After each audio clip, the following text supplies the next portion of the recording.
Hey people, Summer here. I just thought I'd do a different sort of video today. I used to be into model building before internet were about and online gaming and stuff. And F16s were always my favourite jet because there were such variations. There's that many different block versions. And you know what, Milo, stop it. This is a Livery. This is an F16A, but it's a midlife update. So that means the F16 was that good of a jet.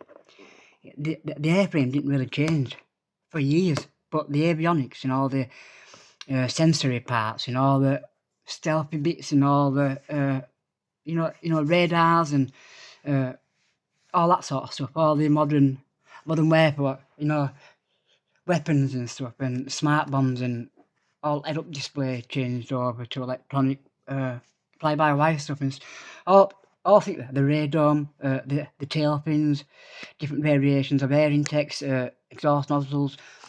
There were I think there were two main engines, Pratt and Whitney, if I'm right there, if I'm correct, and GE General Electric. They did two. I think the Pratt and Whitney were on the first ones, the A and B, and the GE General Electric were on the later models. There weren't much difference. It was just you could just tell by I like the shape of the G engines. The A and B versions of the single, and the A and C are the single versions, and the B and D are the two-seater versions. But a lot of countries have got use the F16s of the main air defence. America don't make them no more, or they don't import them or whatever, they don't use them. But this kit this is a Livery. This is like I said, it's an F16 MLU, so it's an F16A that's been updated. But it's really hard to get a kit in this Livery. I think this is the only one that I've actually seen a Rebel do it.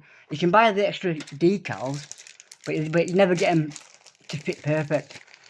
Yeah. Anyway, the bloke said that all the parts are here. But a lot of them are off the spur. His son did try start it ages ago, but he didn't paint no parts. I've checked it all, and they all are there. I'm just going to show you some of the detail. Most of the parts are still on the spur, like here, look. But some are actually off the spur now.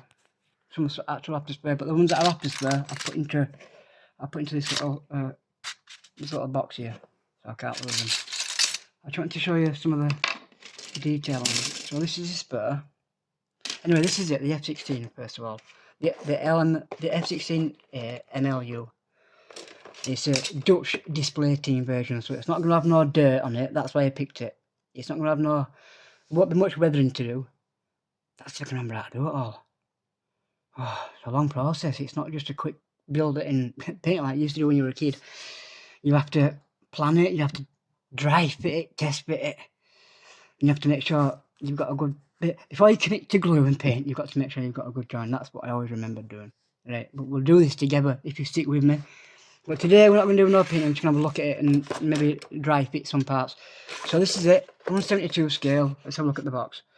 Rebel, made by Rebel. It's a Lockheed Martin F16 A version, like I said, but it's had the upgrades. So the upgrades are like the normal A version had the undercarriage lights on the rear wheel legs, but on the new MLU versions, I think they're on the front door bays. Like you've got where the door comes down to lock the wheels up. The lights, the floodlights, the driving lights or whatever you call them, the rolling lights are on the front wheel well door. Like this here, they're on the front end here. Like there, they're just right on the front end here somewhere, like that. There, they go there. That's very well. Yeah, well they do. I think it's that one there, yeah. Right there, yeah. There it is. Yeah. So the light goes here, right on the front. Yeah, right on the front there. So like when you're looking on it, yeah. Probably just little things like that they change. Just little things like that. Torch is come on now. Hey, so it's a lot more vibrant with the torch on.